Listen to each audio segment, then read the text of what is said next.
Seja muito bem-vindo, muito bem-vinda ao Lições da Bíblia, o nosso encontro semanal de estudo profundo da Palavra de Deus.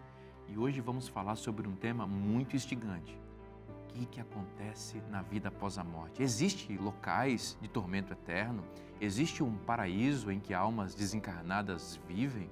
Qual é a visão bíblica sobre isso? Está no ar o Lições da Bíblia.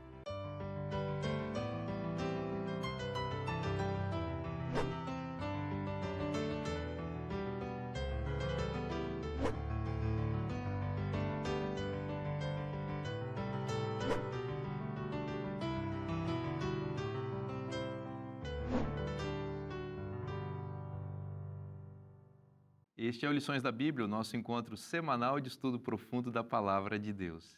E que alegria poder a cada semana estudar a Bíblia com você. Mais uma vez, muito obrigado por nos receber em sua casa, para partilharmos esses momentos tão especiais na presença de Deus. E eu espero que você realmente sinta a bênção de Deus que nós estamos sentindo aqui ao compartilharmos o conhecimento da Palavra de Deus. E é muito bom fazer isso em comunidade, com amigos queridos, que também amam estudar a Palavra do Senhor. Aqui à minha direita, a professora Anne. Seja bem-vinda, professora. Muito obrigada por me receber aqui, a Novo Tempo. Vai ser um prazer estar com vocês. Amém. Pastor Alberto Tim, seja bem-vindo mais uma vez. Obrigado, eu já estou sentindo saudade de que estamos já começando a nos aproximar um pouquinho mais da parte final. Exatamente. Grande prazer. Privilégio todo nosso.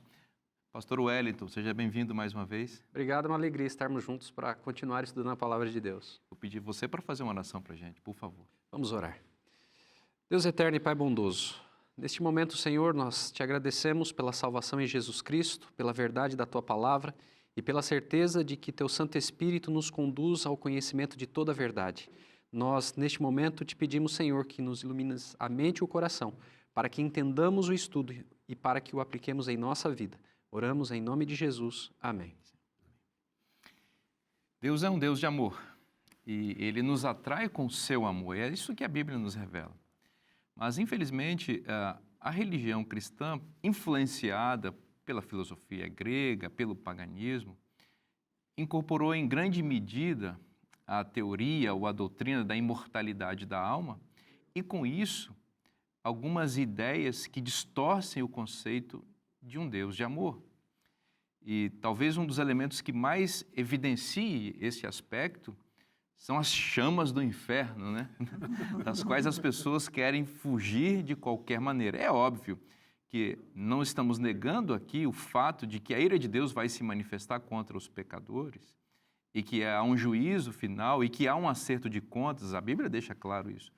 A questão é que a ênfase que vem do paganismo e da filosofia grega transforma a punição divina em uma tortura terrível e, além disso, introduz dentro da igreja cristã elementos não bíblicos. Não é só sobre isso que vamos falar nesta semana, mas, pastor Tim, acho que o título aqui do nosso guia nessa semana é bem chamativo, As Chamas do Inferno. O que estava na cabeça do autor com esse título e com essas ideias? Veja, você tem dentro da literatura mesmo, eu me refiro especificamente cristã, várias obras, sermões que foram pregados ao longo da história explorando esse lado. Um sermão clássico dentro da história da religião americana é o pregado por Jonathan Edwards pela primeira vez, porque ele repetiu, mas a primeira vez foi 8 de julho de 1741.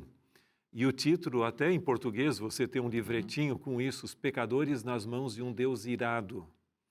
Caramba, ele enfatizou tanto dizendo que nós estamos presos pela misericórdia de Deus por um fio de cabelo que nos segura. E se esse fio se romper, você será tragado pelas chamas do inferno e vai continuar queimando por toda a eternidade.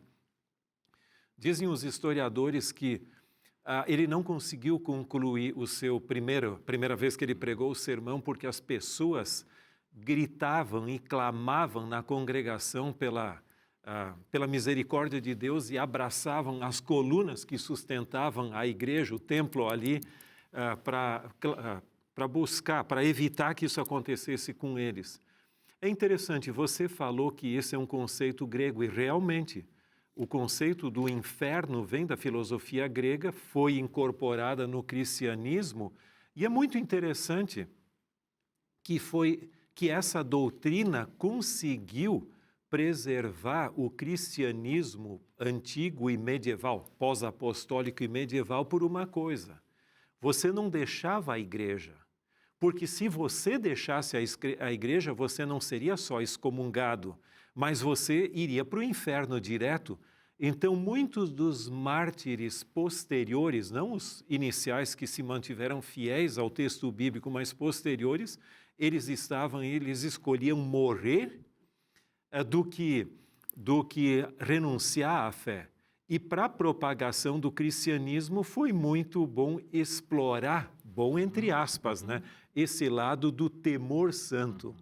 Para reter as pessoas. Sim, para reter ali e evitar que as pessoas saíssem, e também para trazer prosélitos para dentro do cristianismo. Mas a pergunta grande é se isso tem base bíblica ou não. E aí você tem, por exemplo, Dante Alighieri, Sim. que foi o que popularizou em grande parte na sua obra Divina Comédia esse lado. Só que há um ponto que eu só gostaria ainda de acrescentar, que é o seguinte: mesmo dentro do cristianismo hoje, do mundo teológico, há uma tendência de suavizar o inferno medieval, porque ele é absolutamente antibíblico e desproporcional em relação com os atos que a pessoa, agora, porque por toda a época, chegou, aliás, para sempre ser punido. Chegou um ponto que até o Leonardo Boff, num dos seus livros, que ele escreveu em português, eu não creio que foi traduzido para outra língua sobre esse tema, ele chega a dizer que se eu pudesse, eu diria que não existe inferno, mas como eu não posso, eu não digo. Se eu pudesse, eu diria que não existe. É uma tentativa, o outro lado, né, o outro extremo, de fato, também é perigoso. Como a gente observou a princípio, não se pode negar a existência do castigo divino, mas o problema é o que a Bíblia de fato diz sobre isso. Agora, professor Anne, a Bíblia diz que não existe inferno, porque existem algumas passagens, por exemplo, Marcos 9, 42 a 48, que é o que está citado aqui no nosso guia, que é uma referência ao profeta Isaías, você vai explicar isso, em que aparece a palavra inferno. Como as pessoas devem ler esta palavra inferno que aparece na Bíblia? Qual é o significado bíblico dessa expressão? Bom, primeiramente, a Bíblia é um todo, né? Ela começa em Gênesis e termina em Apocalipse. A gente não tem como pegar um texto, tirar ele e agora vamos utilizar só esse texto como referência. E aqui em Marcos, Jesus, ele, como você mesmo disse, ele vai e cita Isaías. Então, vamos ver qual é o contexto de Isaías para que a gente possa também entender Marcos. A gente lê a Bíblia assim, a gente não tira um texto do nada. A gente tem que procurar outras referências no Novo, no Antigo, para ver se existe alguma ideia que vai dar um auxílio para a interpretação da passagem que eu estou com dificuldade. Então, se eu estou com dificuldade em Marcos 9, vamos em Isaías. Em Isaías, ele cita o seguinte, Isaías 66, 24, tá? Eu vou ler por partes aqui. Eles sairão e verão os cadáveres. Ou seja, já temos aqui algo... Um elemento importante. Que são os cadáveres, não tem alma por aí não, são cadáveres, cadáver, corpo, né? Dos homens que prevaricaram contra mim, porque o seu verme nunca morrerá, nem o seu fogo se apagará, e eles serão um horror para toda a carne. Bom, nos tempos ali de Jerusalém, havia um vale chamado Inom, que naquele vale eram jogados os cadáveres dos seres vivos e os lixos, aquelas pessoas que não tinham um sepultamento. Então, o que acontece? Jesus, ele utilizou dessa ilustração aqui justamente para representar o quê? Para representar o que aconteceria com os ímpios após o milênio. Acabou. Morte. Nada a mais do que isso. não haverá existência após esse fogo, né? Bom, em Marcos, ele fala do inferno, mas no grego, que é Gehenna, né, que seria o lago de fogo, que seria a tradução, ela faz uma referência a Apocalipse. Então, lá em Apocalipse 20, 14, diz o seguinte, diz que esse lago de fogo, ele consumirá tudo, inclusive a morte e o inferno, né? Então, a gente tem que interpretar Marcos linkando com Isaías. E Jesus faz isso várias vezes, citar Isaías, né? Agora, professor, aqui diz que o fogo nunca se apaga. Como é que fica isso? Ele não se apaga até acabar com o cadáver, né? Até acabar com a pessoa. Como é que fica isso, professor? Não, A gente pode- exatamente. Essa é a parte que normalmente as pessoas usam. O fogo nunca se apaga. Por exemplo, um exemplo que nós temos do fogo eterno em Judas é a destruição de Sodoma e Gomorra. Então, um ponto importante é É que um fogo eterno, está aparecendo lá, mas esse fogo não está queimando mais lá na o Jordânia. termo lá- original para eterno na Bíblia, quer seja em hebraico ou grego, ele sempre tem a conotação de que você tem que interpretar com base na associação ao que ele se refere. Quando o termo eterno se refere a Deus, significa existência para sempre. Ele nunca houve um tempo em que ele não existiu e não haverá um tempo em que ele deixará de existir. Mas quando associado com alguma coisa, significa que esse termo vai ser eterno ou não se apaga enquanto não cumprir o seu objetivo. Quer dizer, vai consumir completamente e não vai haver reversão daquilo. Né? Em outras palavras, Se eterno. tornar cinzas, né? Sim, na sua consequência. Nesse sentido, um poeta da língua portuguesa diz que seja eterno enquanto dure. Exatamente. Homônimo Vinícius de Moraes. Aí. Então, que seja eterno enquanto dure. Então, é eterno enquanto dura, porque essa eternidade ela está limitada à condição da pessoa ou do ser a que está relacionado o termo eternidade. É interessante, só em parênteses, porque nesse poema do Vinícius de Moraes, ele fala que o amor deve ser eterno enquanto dure, né? Mas aqui nesse caso, o inferno é eterno enquanto dure, e o amor é eterno e eterno mesmo. E né? o que o Vinícius Mendes diz sobre isso? Você tem os dois, Vinícius de Moraes e Vinícius Mendes. Eu acho que eu não concordaria muito com o meu homônimo. Não, ok. Mas é algo para a gente parar e pensar, mesmo quando a gente usa a expressão para sempre em português, né? Eu posso chegar para minha esposa e dizer assim, eu te amarei para sempre. Agora, o que significa esse para sempre? Para sempre enquanto eu e ela vivermos. Não tem como... Uma vez que não existe, Excelente. nós acreditamos que não existe uma existência, não há uma existência pós-morte, então é para sempre dentro desse nosso período de existência. Então é a mesma situação com a palavra eterno. Fazendo um comentário nessa direção também, a gente falando sobre eternidade em Deus e eternidade nos seres humanos, né?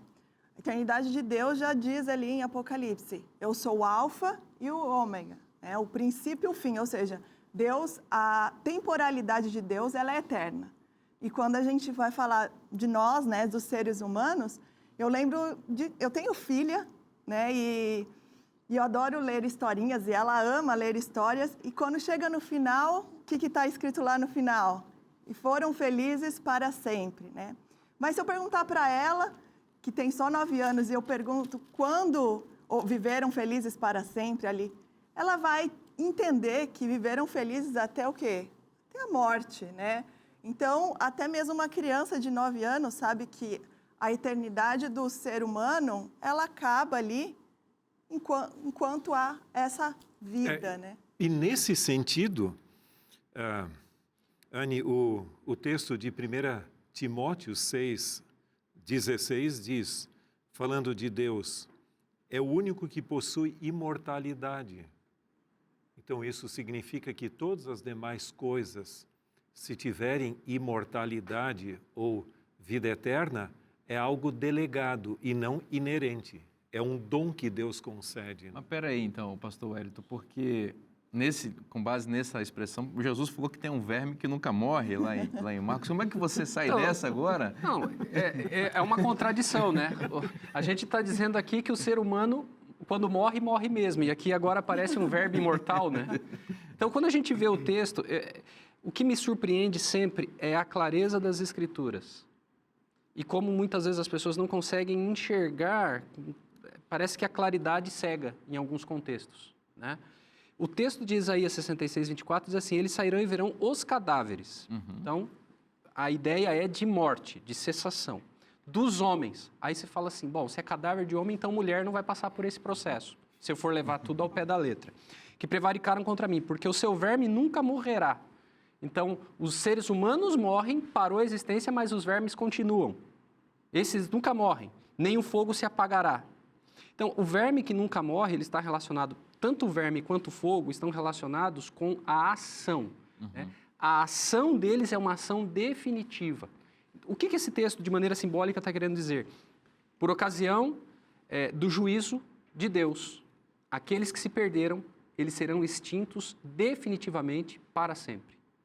E tem um detalhe Essa também, é a ideia. Se você me permite um parênteses aqui, é a ideia de que ninguém que está perdido escapará desse verme e desse fogo. Sem então dúvida. pode ficar tranquilo, se você for para essa punição aí, se você achar que o fogo está longe e que não vai te pegar, ou que ele vai apagar antes de chegar em você, fique tranquilo, ele vai chegar em você. É definitivo e é inclusivo para aqueles que rejeitaram, para aqueles que zombaram, para aqueles que prevaricaram contra o Senhor.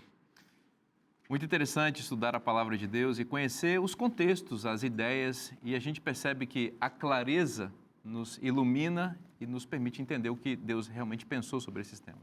Bom, e esse guia de estudos nos ajuda também a entender melhor a palavra de Deus. Esse estudo sistemático, diário da palavra de Deus edifica a nossa vida. E eu recomendo que você também tenha esse material. Você já sabe, se desejar adquirir, é só acessar cpb.com.br. O nosso programa vai para um rápido intervalo. Não saia daí, a gente volta já já.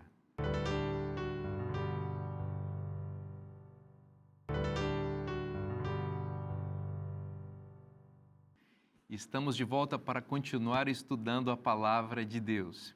E eu tenho uma dica muito importante para você.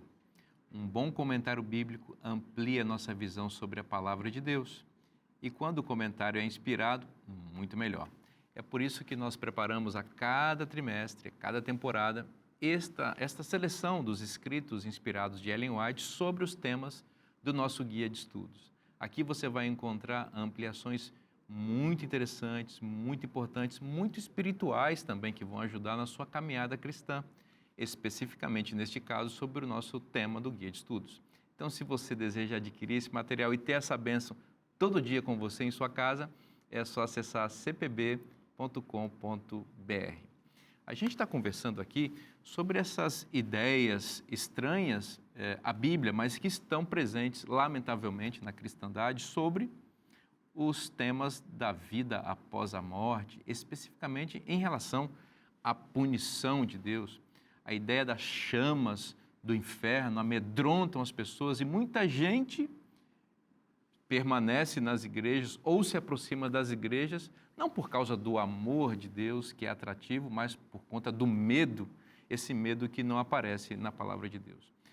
Pastor Tinha, a gente começou o bloco anterior falando dessas chamas do inferno, que é essa ideia mais geral da lição, mas aqui nós queremos nos concentrar um pouquinho mais nessa ideia do medo e do fogo eterno, desse fogo que não se extingue. A Bíblia não fala disso, né? A Bíblia apresenta a ideia de que Deus vai punir de fato, mas isso tem um fim, né? Em realidade, a Bíblia, ao longo de suas páginas, sempre enfatiza a ideia de uma proporcionalidade. Deus não pune indevidamente um ser humano. Agora, na literatura você tem de tudo, praticamente. Por exemplo, na parte de segunda-feira eu cito aqui um livro escrito pelo sacerdote, o padre católico romano britânico, inglês, John Furness. E num livro para a educação religiosa das crianças, e está citado ali que foi publicado originalmente em 1874 em Dublin, na Irlanda, e que se tornou bastante popular, ele ilustra como seria essa punição eterna. E ele diz assim, que vamos imaginar um grande globo sólido, completamente de ferro, do tamanho dos céus e da terra, não só da terra ali, e a cada 100 milhões de anos vem um pequeno pássaro, passa por esse globo e encosta a sua asa e vai embora, e volta só depois do mesmo período de tempo. Quando esse globo for consumido, terá passado apenas uma fração da eternidade. Imagine as almas queimando toda a eternidade ali nas chamas do inferno. Então, criancinhas, sejam fiéis a Jesus, senão é assim que é a moral do livro, sim, né? Sim. Com todo o respeito à sinceridade, em primeiro lugar, eu acho que todo ser humano merece o respeito. E a gente tem que respeitar diferentes interpretações, ideias e tudo. Mas isso é uma coisa que não tem nenhuma base bíblica.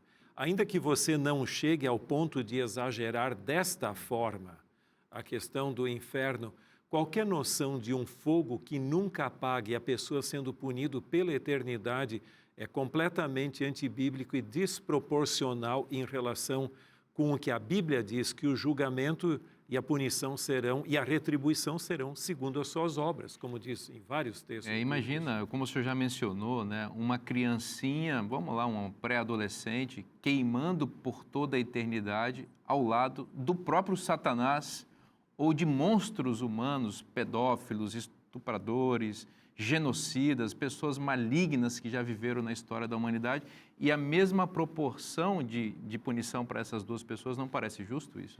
Eu tenho 3 filhos. Se eu soubesse que algum deles estaria sendo punido por toda a eternidade, a menos que o céu for um lugar de amnésia, né?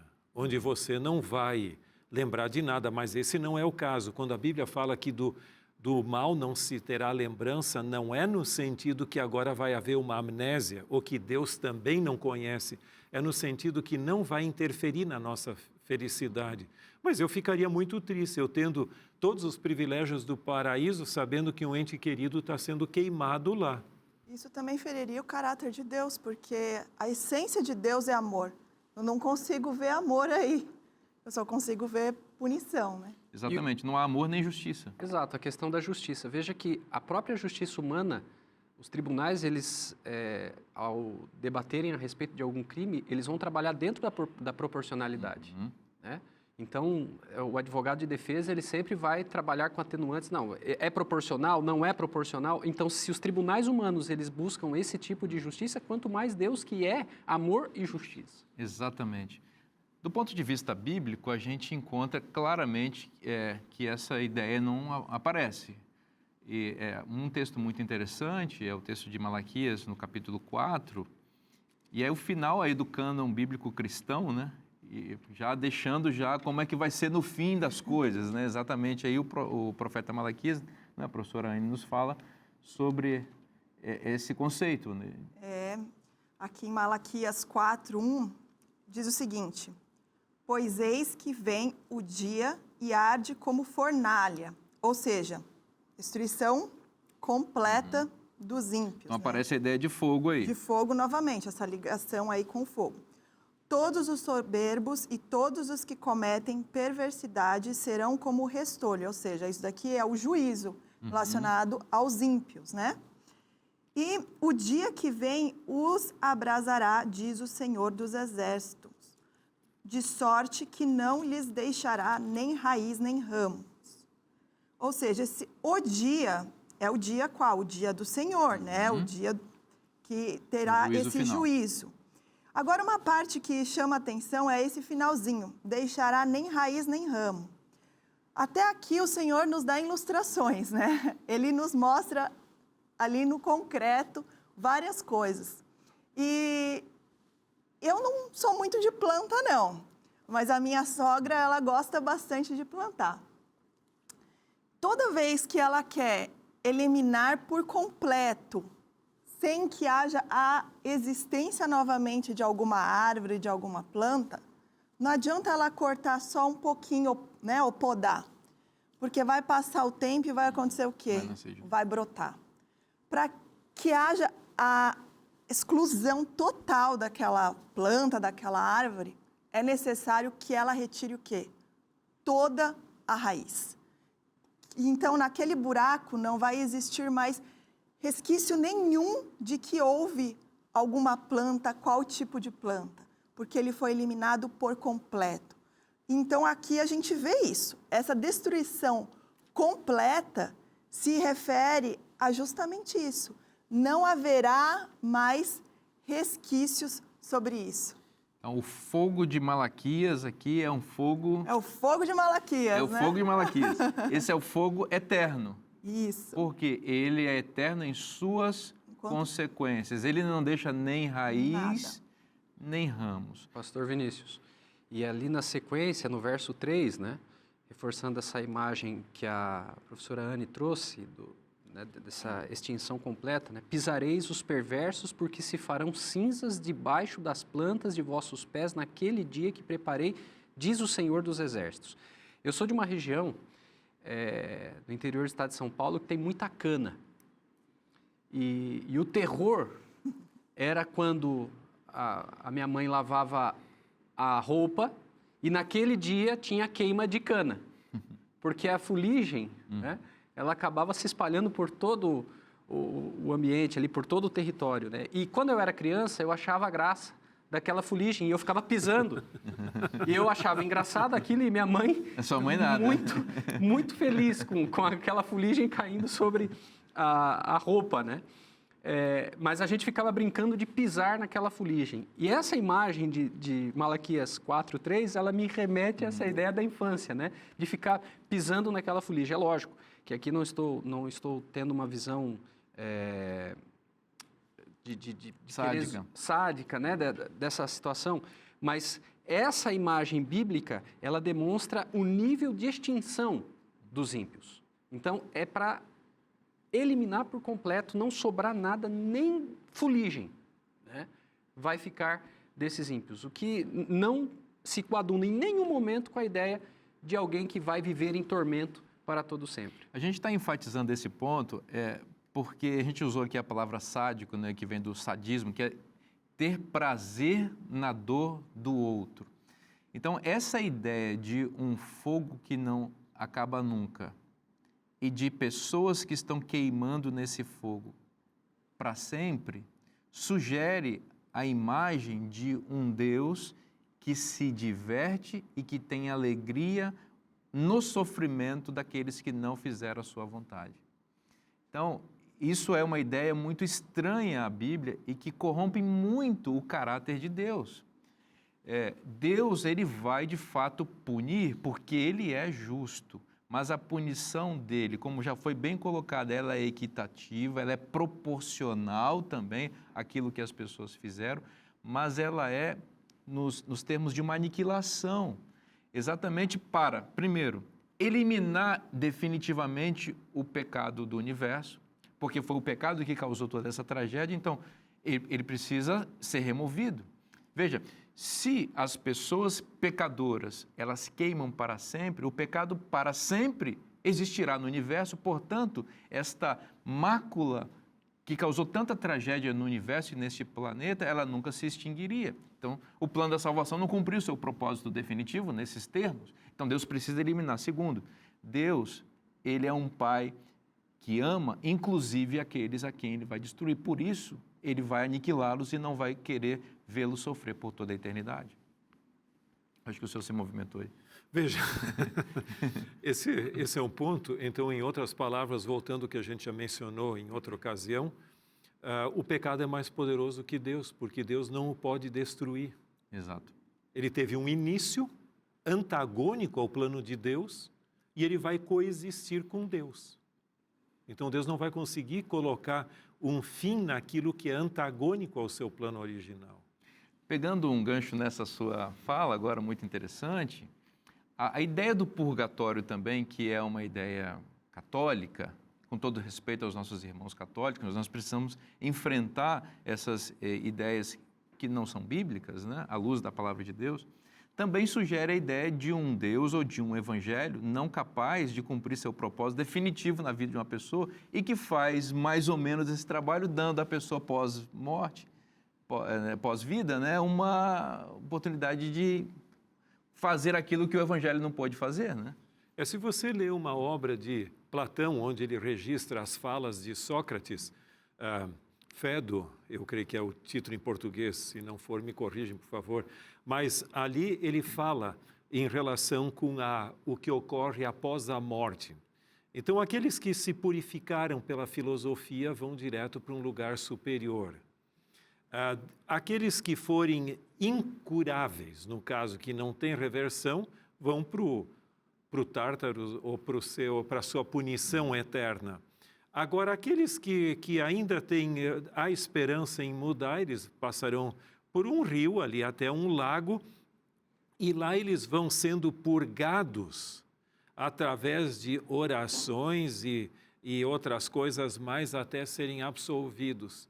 Então, veja, você pode viver uma vida qualquer aqui, mais ou menos, não seja totalmente mal, mas se não der certo aqui, você vai depois acertar a sua coisa lá.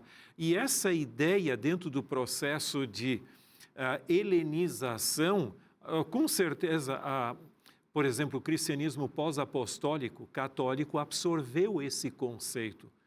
O que a mim me impressionou escrevendo a lição e também o livro que acompanha, eu nunca imaginava que o cristianismo medieval fosse tão dependente da filosofia grega. A gente sabia, mas eu nunca tinha parado para refletir realmente e ver como isso aconteceu. Esse processo, desculpe, de paganização do cristianismo.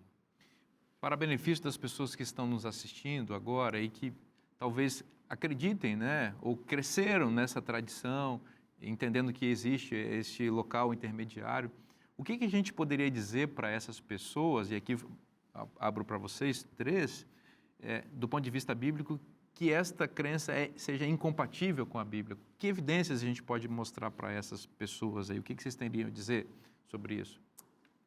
Bom, eu posso começar, porque essa é a minha experiência. Legal, legal. Tá? Eu não nasci estudando a Bíblia. A minha família não estuda assim assiduamente a palavra de Deus, porque na minha religião anterior a gente ouvia o que o pregador falava e a gente aceitava aquilo, mas a gente não ia na Bíblia realmente ver com os nossos próprios olhos e procurar a verdade. E quando eu pude ter a possibilidade de eu mesma, com o auxílio do Espírito Santo e de pessoas instruídas, ir na palavra de Deus e procurar as respostas para as minhas dúvidas, eu pude ver a clareza do que Deus fala na palavra dele. E aí eu não tive mais dúvida de várias coisas, inclusive do assunto que nós estamos estudando. Sobre o sábado, sobre o estado das pessoas quando morrem, sobre ressurreição. E eu vi como Deus ele é perfeito, porque realmente ele deixou o manual, esse manual aqui, para mim. E eu, com os meus próprios olhos, sem intermédio de ninguém, obviamente, tendo auxílio de pessoas para me ensinar, eu pude descobrir a verdade. Muito interessante isso, que lindo o seu relato. E a gente descobre o quê? Os mortos descansam de forma inconsciente no túmulo. É isso que a gente aprendeu. Mas na doutrina do purgatório, eles estão lá conscientes. Segundo, a justiça dos vivos é transferida para os mortos. E isso não é bíblico. Cada pessoa vai pagar por aquilo que fez ou vai ser salva de acordo com a sua aceitação do Evangelho.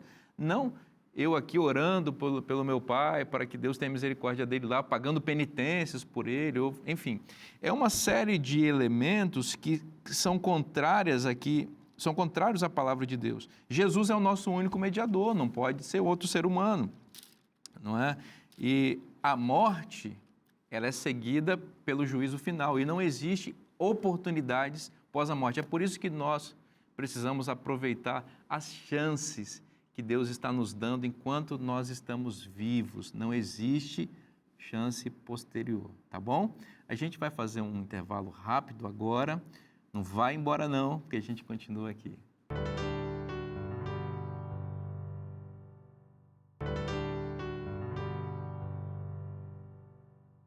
Estamos de volta com o programa Lições da Bíblia para continuar estudando a Palavra de Deus.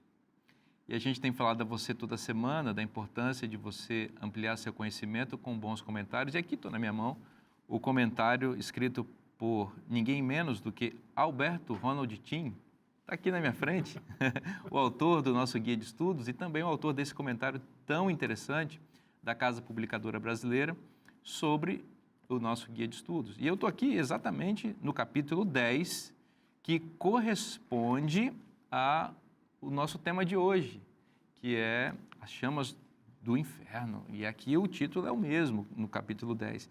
E aqui o pastor Tim citou, olha só, hein, a gente está tendo spoilers do livro aqui, hein? Ele citou a historinha que ele contou no bloco anterior, aliás, a historinha não, a referência ao grande pregador revivalista Jonathan Edwards, norte-americano, que pregou esse sermão que se tornou um clássico, né? Os pecadores nas mãos de um Deus irado. Ele conta essa história e mostra a reação das pessoas na pregação original, mostrando como a doutrina equivocada da imortalidade da alma traz uma dimensão errada do Evangelho. Então, essa história que ele contou aqui e muitas outras ideias muito interessantes você encontra neste livro, que eu recomendo que você tenha em sua biblioteca, Além da Morte. Você já sabe, se deseja adquirir, é só acessar cpb.com.br. A gente estava falando no bloco anterior sobre o purgatório, que é a crença de que existe um local intermediário para aquelas pessoas que não foram tão boas, né? Que talvez Deus não conseguiu transformá-las, Deus não sei o que estava fazendo, não conseguiu ajustar totalmente a vida dessa pessoa e deixou assim, guardada essa pessoa para depois da morte, dar uma editada nessa pessoa, pastor Wellington, usando nossa linguagem aqui, nós trabalhamos com isso, com textos, né? Dar uma editada posterior nessa pessoa, depois da impressão. Bom, essa ideia não é bíblica, né, pastor Tim? Quais são as implicações, quais seriam as implicações de se crer nisso, né, que não é uma ideia bíblica? Uma delas, eu gostaria de destacar duas, então, nesse caso. A primeira delas é a ideia de que de uma segunda oportunidade. Isso não é bíblico. O dia da salvação, e se você ler Hebreus 3 e 4 e outros textos mais, sempre é hoje, porque o amanhã não nos pertence. Então não existe essa história, bom, eu vou vivendo aqui, quem sabe lá no futuro eu dou um jeito aí. Então vou aproveitar o máximo do mundo e depois eu vou tentar ver o que acontece. Em realidade, até em Tiago, na epístola de Tiago, ele fala de pessoas com ânimo dobre, o espírito duplo. Esse talvez seja o estágio pior do ser humano. Aquele que está perdido sabe que está perdido, pelo menos se ele tiver consciência, e quem está do lado de Cristo também, mas aquele que vai tentando levar a coisa dessa maneira já está do outro lado. Portanto, a ideia de uma segunda oportunidade é totalmente antibíblica. A segunda questão, ou seja, a oportunidade pós-morte, né? Porque enquanto há vida, há esperança. Então, não estou dizendo, a pessoa pode hoje não ter interesse, amanhã pode. Mas qualquer ideia de uma segunda oportunidade pós-morte é absolutamente antibíblica. A outra é a ideia de que os méritos dos santos podem ser transferidos para aqueles que estão no purgatório e até podem orar e, quem sabe, fazer alguma coisa até no período medieval, as indulgências, né, também ajudavam.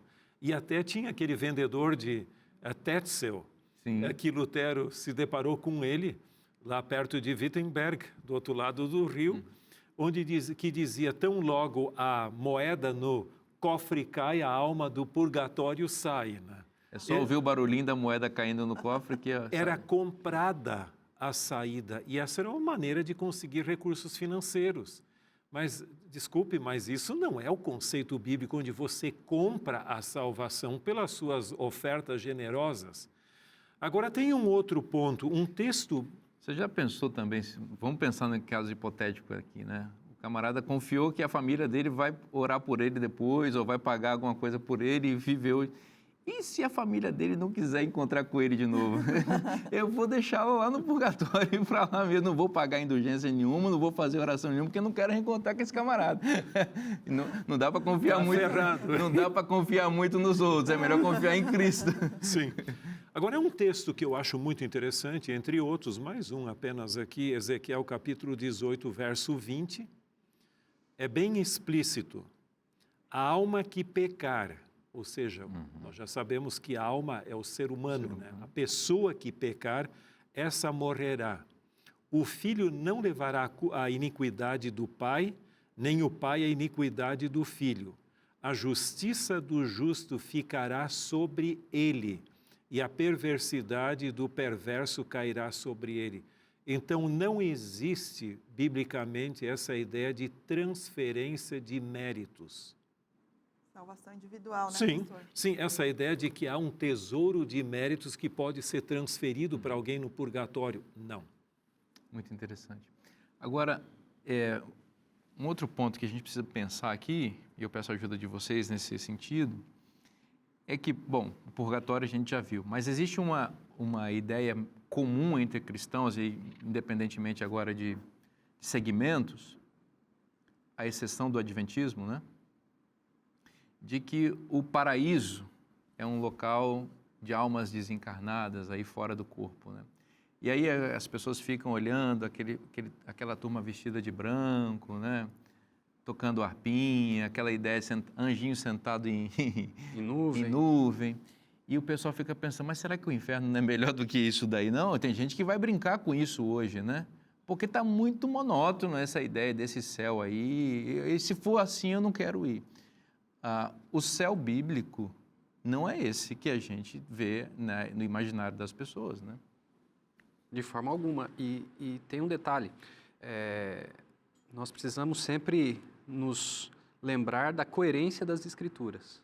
Não existe, a evidência que nós temos estudado até aqui é esmagadora para o conceito de que a pessoa, quando morre, ela perde a sua consciência e ela só voltará a ter consciência por ocasião da vinda de Jesus. É esse sono. Então, alguns têm essa visão de um paraíso que não é o céu ainda, que seria uma antessala, né? Do céu. Isso não encontra respaldo bíblico. Alguns mencionam até o seio de Abraão, né, que nós estudamos em episódio anterior. Se o seio de Abraão é o lugar prévio ao céu, então nós temos um problema tremendo, porque ele só aparece em um texto de todas as Escrituras. Uma parábola. Em uma parábola absolutamente simbólica, e até mesmo o próprio Abraão não está lá, porque de acordo com Hebreus ele aguarda para que todos recebam juntos. Então como é que ele vai estar lá e vai estar recebendo? É algo totalmente ilógico, né? Então é o conteúdo, o testemunho consistente das Escrituras, de Gênesis a Apocalipse, não endossa esse tipo de ideia. Isso pode satisfazer a vontade de algumas pessoas a consolar falsamente, né? Por saber que está num lugar melhor que nós, mas isso não é o verdadeiro consolo. Nós não podemos nos iludir. Nós precisamos trabalhar com aquilo que a verdade bíblica nos apresenta. E, de fato, quando a verdade nos alcança, e Jesus disse isso, e conhecereis a verdade vos libertará, ela nos liberta de uma série de questões, né, que estão relacionadas com essa insegurança que muitas vezes alguns têm, ou com essa falsa esperança, até mesmo que leva as pessoas a viverem uma vida um pouco mais descomprometida com as questões espirituais, achando que vai haver uma segunda oportunidade. Então, o tempo é hoje, o tempo de nós buscarmos a presença do Senhor é hoje, o tempo de nós crescermos em santidade é hoje. Não haverá segunda oportunidade depois da morte. E há um outro ponto também interessante, porque algumas pessoas têm, aqui nós temos a questão das almas desencarnadas, e alguns literalizam o texto do Apocalipse, que nós já estudamos em outra ocasião, essa questão de as almas debaixo do altar clamando por vingança. Aquilo é um texto, é uma, como é que eu vou dizer, uma figura de linguagem que é usada ali para representar como os mártires precisam ser vindicados à causa deles. Agora, por outro lado, alguns sugerem até um corpo provisório para poder ser punido no inferno ou receber a recompensa já hoje no paraíso, está certo. Eu concordo que as almas desencarnadas não conseguem receber isso. Então, vamos colocar um corpo provisório nelas antes da ressurreição corpórea que vai ocorrer no final. Então, eu tento ver uma via média, como se diz ali. Só que, desculpem, nós não podemos começar a reler os textos bíblicos com minha especulação. Vamos ficar com o que a Bíblia diz e não tentar ajeitar as coisas ali, fazer, como se dizia antigamente, uma expressão meia sola, né? Para ajeitar. É verdade. É interessante que, como o senhor disse, a gente tem que ir na palavra de Deus. E Deus, ele sempre vai deixando exemplos para a gente, né? E a gente, na Bíblia, a gente encontra vários textos que vão falar daqueles que já estão no céu, né? Vamos dizer assim, e eles não estão como almas desencarnadas, né? Inclusive, eu gostaria de dar alguns exemplos aqui para vocês. Em Gênesis 5, ele fala de Enoque, né? E ele diz assim o texto: andou Enoque com Deus e já não era, porque Deus o tomou para si. Interessante que ele usa o mesmo verbo ali para Enoque, né? Que Deus o tomou para si. E ele também vai usar para Elias. Ele vai falar a mesma coisa ali em 2 Reis 2:10, né? Tornou-lhe Elias. Tornou-lhe Elias. Todavia, se me vires quando for tomado de ti, ou seja, tomado. Então, Elias está dizendo o quê? Ele iria ser tomado por Deus, né? Ele estava falando para Eliseu. Então, a gente vê ali essas duas palavras como Deus levando tanto Enoque quanto Elias para o céu. Aí, só aguarda um minutinho, pastor, deixa eu só fazer um comentário aqui. Quando a gente continua lendo o texto de Elias, a gente vê que os discípulos de Elias foram falar com Eliseu. O que aconteceu ali? A gente vê justamente eles falando: a gente deve procurar o corpo? Eliseu diz o seguinte: não, mas eles insistem. E aí, quando eles voltam, eles ficaram 3 dias procurando. E o que aconteceu? Eles não encontraram o corpo. Então, você pode ver que o que aconteceu realmente não foi a alma dele, porque senão eles teriam encontrado esse corpo, né? Moisés levou também está lá no céu e também foi levado, né? E as próprias testemunhas ali, que quando elas ressuscitaram com Cristo na primeira vinda, o texto ele vai dizer que elas também testemunharam. A gente já comentou sobre isso, ou seja, as pessoas viram.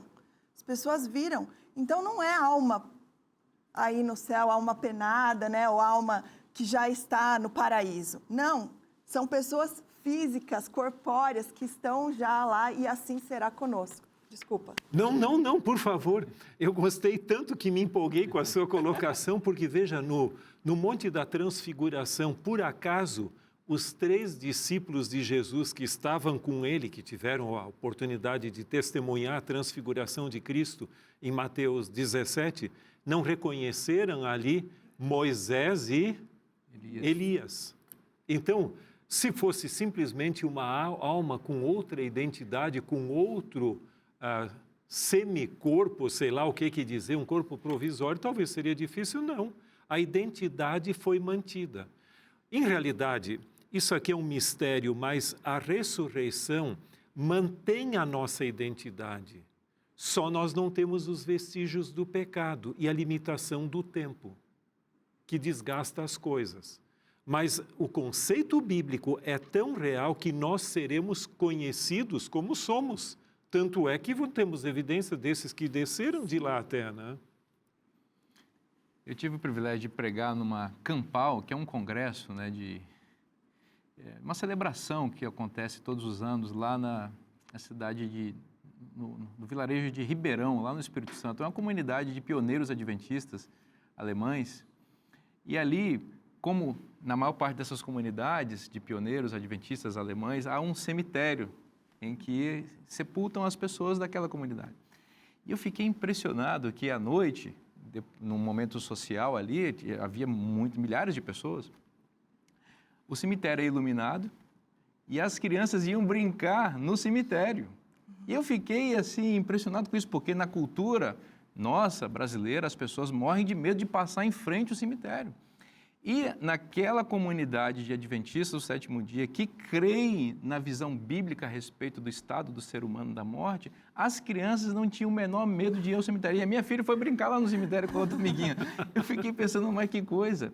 Veja como muda a visão das pessoas. A consciência de todos ali, inclusive das crianças, é que naquele local, embora com muito respeito à memória daquelas pessoas que estavam ali enterradas, não havia alma penada que vivia ali, atormentando as pessoas, amedrontando, porque a consciência de que o corpo está sepultado e que naquele cemitério um dia, aquelas tumbas vão se abrir e o anjo daquelas pessoas vai levá-las ressuscitadas com corpo incorruptível e glorioso para encontrar com Cristo.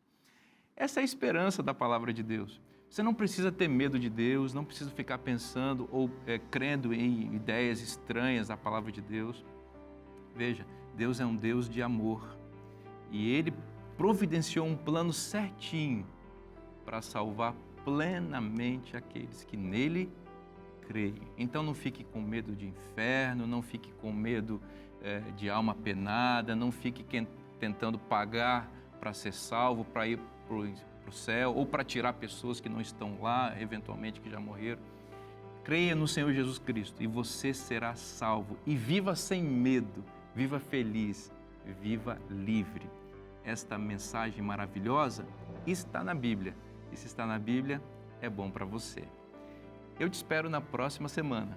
Que Deus te abençoe muito. Um forte abraço e até lá.